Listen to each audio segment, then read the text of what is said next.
Hi everyone, and welcome to the new Dundee Water Supply Iron and Manganese Treatment Upgrades Virtual Public Consultation Centre, or PCC number 2. This PCC is hosted by the Region of Waterloo as part of a Schedule C Municipal Class Environmental Assessment, or Class EA. My name is Jonathan Rudick, and I work for RV Anderson, a company that will be assisting the region in conducting the Class EA. I will be narrating the presentation today. Before we begin, some housekeeping notes. This video is available on the Region of Waterloo website as of May 11th, 2021, and has been uploaded to YouTube. On the Region website, there is a transcript of my narration for this presentation and a PDF copy of the slides, as well as the contact information for Karu Yajima and Kirk Warrenig of the project team. If you have any questions or comments on the presentation, please send it to them, or fill out a comments form provided on the Region website and submit it to the project team. This presentation is the second of 3 PCCs, with the first PCC happening in June of 2020. With that, let's get started with virtual PCC number 2. The goals of this virtual PCC are as follows. Introduce the project and the reasons why it is being completed. Provide the evaluation criteria for iron and manganese treatment and residual management alternatives. Evaluate alternatives for iron and manganese treatment. Present treatment facility location requirements and potential locations, and answer any questions you may have and provide an opportunity to get involved in the project. Please note that comments received during this study will be used to help identify a recommended approach for the new Dundee water supply iron and manganese treatment. To better understand the project, we ask the following 3 questions. 1. What are we doing? 2. Why are we doing it? And 3. What does it mean to you? To answer the first, the region is planning upgrades to the new Dundee water supply system to provide treatment for iron and manganese. This study will look at the best way to complete these upgrades. Why are we doing it? Lower aesthetic drinking water objectives for manganese are expected in the near future. The new Dundee water supply system has been identified as requiring upgrades to meet these future aesthetic objectives. As an aside, aesthetic objectives are targets we meet when treating water for taste, odor, and color. We are taking steps now to ensure we are ready to meet these objectives. What does it mean to you? These upgrades will require a new building for the treatment equipment. It is expected additional property at the region's existing water supply site or a new site will be required. There is no change in the amount of water being taken from the new Dundee water supply wells.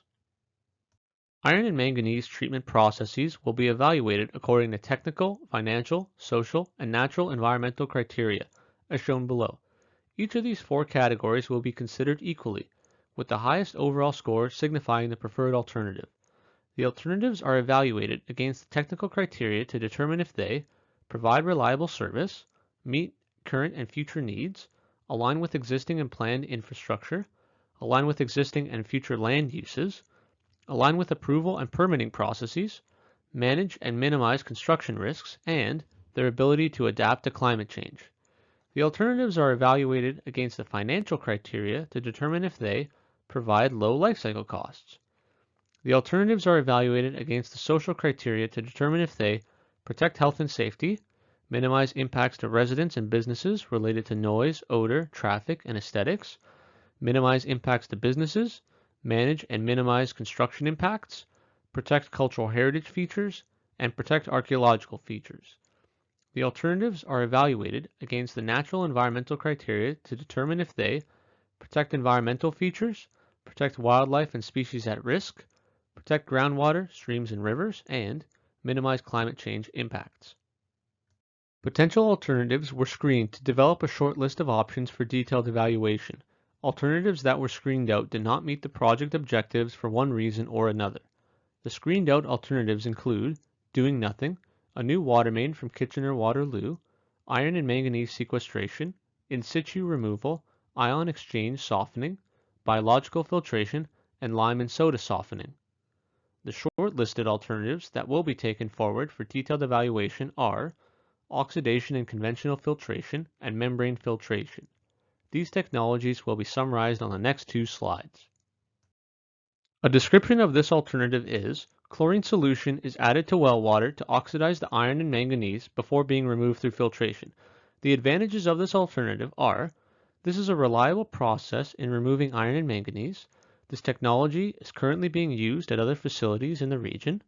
No additional chemicals are required since the chlorine solution is already used at the existing facility. Operation of technology will not negatively impact operator health and safety. Treatment facility will be resilient to extreme weather events. The disadvantages of this alternative are: a medium-sized footprint is required for this alternative to account for the new filters, backwash systems, and residual management. The estimated comparative life cycle cost of this alternative is $4 million. A description of this alternative is an oxidant is added to oxidize the iron and manganese before being pumped under pressure through a membrane filtration system. The advantages of this alternative are: this is a reliable process in removing iron and manganese.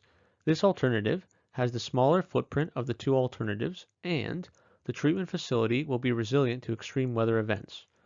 The disadvantages of this alternative are: additional chemicals are required for maintenance, which increases cost, operational complexity, risk of spills, and operator health and safety hazards. And disposal of large volumes of residuals is difficult with no sanitary sewer connection in the study area. The estimated comparative life cycle cost of this alternative is $9 million. The treatment alternatives were scored, and a summary of the scoring is given on this slide. For technical criteria, Alternative 1, the oxidation and conventional filtration, is well aligned with criteria, and Alternative 2, the membrane filtration, is somewhat aligned with criteria.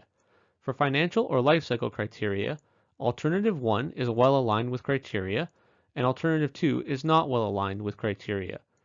For social and cultural criteria, Alternative 1 is somewhat aligned with criteria, and Alternative 2 is not well aligned with criteria. For natural environment criteria, Alternative 1 is well aligned with the criteria, and Alternative 2 is somewhat aligned with the criteria. Overall, Alternative 1 is well aligned with the evaluation criteria, while Alternative 2 is not well aligned with the evaluation criteria. Oxidation and conventional filtration had the best score in each of the 4 evaluation categories and is the preliminary preferred treatment alternative. This option has the lowest life cycle cost, and this treatment approach is successfully used for iron and manganese treatment at other facilities in the region. The graphic shows how the treatment process would operate. Chlorine solution is injected into water pumped from the wells, and the chlorinated water is pumped into the filter. The filter removes the iron and manganese, and the water is discharged to the distribution system. The next step in the process is to develop residual management systems for the wastewater produced. The backwash water volumes produced are expected to contain small concentrations of iron and manganese. After adequate settling time, most of the remaining water could separate as supernatant. The solids would gradually thicken to a liquid settled solids suspension. Note that backwash water is the water used to clean a filter by flowing the water in reverse of the typical direction of flow. Supernatant is the clear liquid that lies above the settled solids after settling. Backwash water separates into supernatant and settled solids. The graphic below shows iron and manganese particles in suspension in the backwash volume and settling to the bottom of the tank after a period of time has elapsed. As with the potential treatment alternatives, potential residual management alternatives were considered for the preferred treatment approach. Residual management alternatives that were screened out did not meet the project objectives. The screened out alternatives include lagoons with supernatant discharged to the storm sewer system, and storage tanks with supernatant discharged to the storm sewer. Short-listed alternatives include a backwash equalization tank with recycling of supernatant back to the treatment plant and a settled solids haulage, and a backwash equalization tank with pumping to a sanitary collection system 9 kilometers away. A description of this alternative is: a backwash equalization tank, or BET, is used to hold backwash water while it settles to supernatant and settled solids. The supernatant would be recycled back to the start of the treatment process, and the settled solids would be hauled by truck to a septage receiving station. The advantages of this alternative are: this alternative has been used for other plants within the region and aligns with infrastructure. Treatment facility will be resilient to extreme weather events. The disadvantages of this alternative are: this process would require a truck to haul the settled solids once every month. The estimated comparative life cycle cost is $1.3 million. A description of this alternative is: A BET is used to hold the backwash water before pumping the residuals to a sanitary collection system. The advantage of this alternative is there is no truck haulage required for this alternative. The disadvantages of this alternative are the closest sanitary collection system with potential capacity is in Kitchener, located approximately 9 kilometers away from the new Dundee water supply facility. Construction of the piping is expensive and would have a greater impact on the community, and length of piping and potential pumping station requirements increases operation and maintenance complexity. The estimated comparative life cycle cost is $15.5 million. The residual management alternatives were scored, and a summary of the scoring is given on this slide. For technical criteria, Alternative 1, the BET with supernate and recycle and settled solids hauling, is well aligned with criteria, and Alternative 2, a BET with pumping to an existing sanitary system, has very low alignment with criteria.